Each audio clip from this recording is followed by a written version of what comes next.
So when Trump first time suggested that USA should take Greenland, most people laughed and then forgot about it. But this idea didn't actually disappear. Even today there are so many people who seriously defend it, and almost always they use the same three arguments. They say taking Greenland is crucial for US national security. They say its resources are just too valuable to leave alone. They say if America doesn't take it, China or Russia will. And once Greenland will get independence, it will fall into the hands of China and Russia.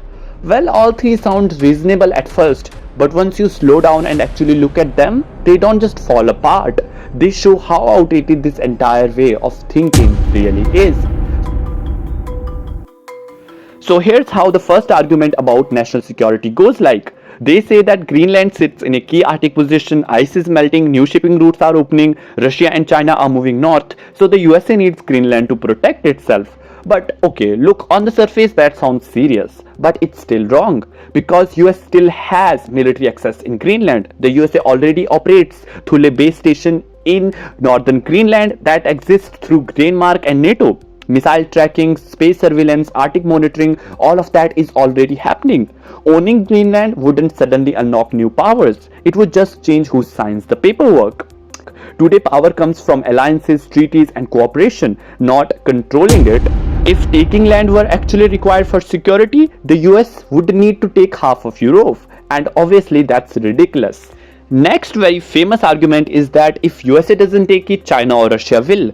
I mean, this is where the argument usually turns into fear. If America doesn't take Greenland, China or Russia will, but Greenland isn't a loose piece of land just floating around. It's a self-governing society tied to Denmark, NATO and Western economic system. China can invest there, but it can't provide security. Russia can threaten, but it can't offer stability. Any serious attempt by China or Russia to take Greenland would trigger immediate consequences, diplomatic, economic and military. And here's the irony, treating Greenland like something to be taken is exactly how you push it away. This argument doesn't describe a danger, it creates one. And many people also say that Greenland might become independent one day and that independence would push it towards China or Russia. But independence doesn't mean chaos. I mean, any move towards sovereignty would be gradual and negotiated. Geography doesn't change. NATO doesn't disappear. US military access doesn't vanish overnight.